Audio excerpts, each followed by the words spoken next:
आर्थिक स्थिति को कैसे मजबूत कर सकते हैं, उसके लिए भी हम काम करें। अभी मैंने 10 दिन पहले डेयरी विभाग की मीटिंग ली, क्योंकि डेयरी विभाग में हमारा जितना दूध उत्पादन होता है उतना हम उपयोग नहीं कर पा रहे। हम उसका पूरा उपयोग करें, प्रोसेसिंग यूनिट हम लगा करके उसका उपयोग कैसे कर सकते हैं। आज आवश्यकता है पूरी दुनिया में दूध की, और हमें गर्व है कि हमारा भारत सबसे ज्यादा दूध उत्पादन करने में विश्व में पहले नंबर है, इसलिए उसका हमें उपयोग करना चाहिए।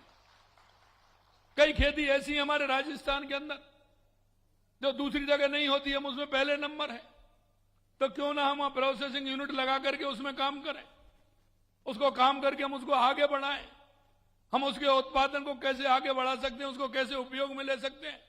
गांव में हमारी माता बहनें, हमारे भाई खेती के बाद उन पर कोई काम नहीं होता है, वो घर में रहते हैं, उनको हम कैसे जोड़ें, उनकी आर्थिक स्थिति कैसे मजबूत हो, यह काम भी हमें करना है। घर में बैठ करके ही वो काम करें और हमारे इस खेती के काम को आगे बढ़ाएं। प्रोसेसिंग यूनिट के माध्यम से वो काम करेंगे तो उनकी पैकिंग भी होगी, माल वहां से भी जाएगा, उनको मार्केट उपलब्ध कराना ये सरकार का काम है। सरकार उसका जहां आवश्यकता है मार्केट उपलब्ध कराए। कई बार देखता हूं मैं कि ये फसल पैदा होती है लेकिन उसकी मंडी वहां नहीं होती है, तो हमें उसकी मंडी स्थापित भी करनी है। उसका माल कैसे जा सकता है, रोड इंफ्रास्ट्रक्चर कैसा है, रेलवे का कैसा है, एयर कनेक्टिविटी कैसी है, जहां आवश्यकता है उस माल को वहां भेजें। उसमें सरकार भी सहायता कर सकती है कि उसमें सरकार लाले ले जाने के लिए ट्रांसपोर्ट में कितनी मदद कर सकती है, जिससे हमारे किसान को मदद हो। हम चाहते हैं कि हमारा किसान मजबूत हो, विकसित हो, और देश के यशस्वी प्रधानमंत्री नरेंद्र मोदी चाहते हैं कि हमारा किसान विकसित होगा तो हमारा राष्ट्र विकसित होगा, हमारा प्रदेश विकसित होगा, हमारा गांव विकसित होगा। और ये आप निश्चित मान लिए, मेरे गांव का किसान अगर मजबूत होगा तो मेरा जिला भी मजबूत होगा, प्रदेश भी मजबूत होगा और देश भी मजबूत होगा। हमारी सरकार पूरी ताकत के साथ काम कर रही है। आपने देखा पहले ही साल में हमने राइजिंग राजस्थान किया, और अभी हमने किसानों का दल कई जगह भेजा है। अभी कई जगह हमारे प्रदेश देश में भी कई प्रदेशों में जाने वाले हैं। उनका अनुभव हमें कैसे मिले, सहकारिता से लेकर के पशुपालन से लेकर के हम हमारे प्रदेश को कैसे मजबूत बनाएं। जल संसाधन के हमारे सचिव बैठे हैं, मैं बूंदी गया था। हमारा राम जल सेतु योजना का काम बड़ी द्रुत गति से चल रहा है। हम पानी की व्यवस्थित कैसे कर सकते हैं।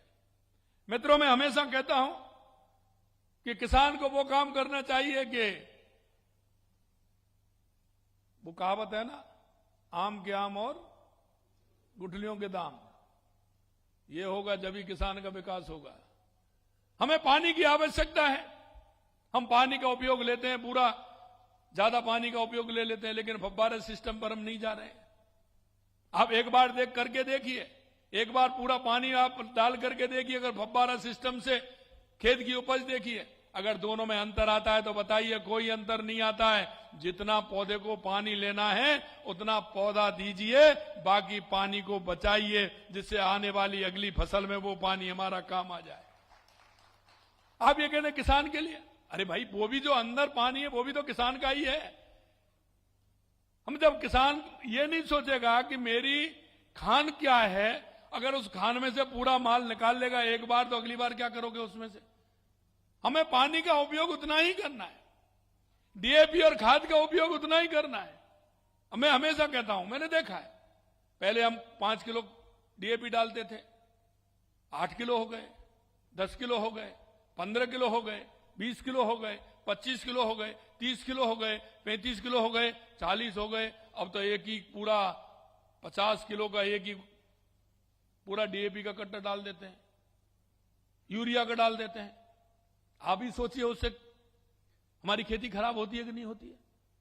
क्या इस पर विचार करना चाहिए कि नहीं चाहिए। पानी हमारा 10 इंच नीचे नहीं जाता है जमीन के अंदर।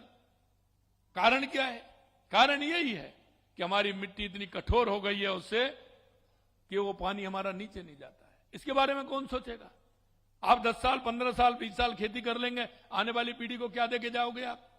बंजर भूमि देके जाओगे? उसके लिए नहीं चाहिए क्या? हमारे पूर्वज भी तो हमको छोड़ के गए, तो हम भी उन्नत खेती के लिए उस जमीन को अच्छी छोड़ करके जाएं, ये हमारी ड्यूटी बनती है, तो उसका उपयोग हम उस हिसाब से करें।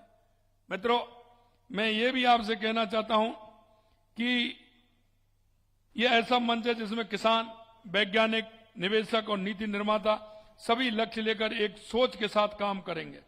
हमारी सरकार राज्य के किसानों की आय बढ़ाने के लिए एक सुदृढ़ कृषि को संबंधित इकोसिस्टम विकसित करने के लिए कार्य कर रही है।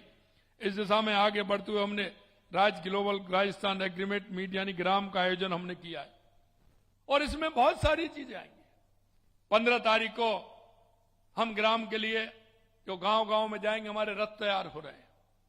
उन रथों में हमारे जो एग्रीकल्चर के हमारे सुपरवाइजर हैं, कृषि मित्र हैं, उनको पूरी तरह से हमारा विभाग उनको उसमें समाहित करते हुए उनको किस तरह से जाना है, क्या रूट बनेगा। हर गांव में हमारा पंचायत में ज्यादा से ज्यादा रूट बना करके ज्यादा से ज्यादा कोशिश करें उनको लेकर के जाएं। 20 दिन हमारे ये रथ रहेंगे, गांव में जाएंगे। उसमें हम एक सुझाव पेटी भी रख रहे हैं। किसानों के सुझाव बहुत आवश्यक है। उन सुझावों को रखते हुए कि किसान क्या चाहता है, किसान की आय कैसे बढ़ सकती है, और हम भी उसमें कहना चाहेंगे, किसान जब सरकार से उम्मीद करता है कि सरकार हमें फायदा दे, हमारे किसानों को उन्नत करे, तो हमारा भी अधिकार पड़ता है कि किसान भी पूरी तरह से साथ दें, और उसको कैसे आगे बढ़ाना है ये किसानों को भी करना पड़ेगा। किसान जब दृढ़ इच्छा शक्ति से आगे बढ़ेगा तो सरकार भी पूरी तरह से सहयोग करेगी। अब किसान ये सोचे कि मैं तो आराम से सोता रहूं, सरकार करती रहे, ये संभव है क्या? मैं बताओ किसान भाइयों, ये संभव है क्या? अरे मैं तो ये कहता हूं कि हारी हुई जंग पर अगर कोई लड़ता है तो वो सिर्फ एक किसान है। किसान हमेशा हारी हुई जंग पर लड़ता है, इसलिए कि अगर एक बार उसकी फसल खराब हो गई तो अगली बार छोड़ देगा कि इस बार खराब होगी, इस बार हमें खेती नहीं करनी है, उसको तो करनी है, क्या करेगा? इसलिए मैं कहना चाहता हूं हमारे किसानों को भी खेती के चक्र में बदलाव लाना होगा, और जब हमारा किसान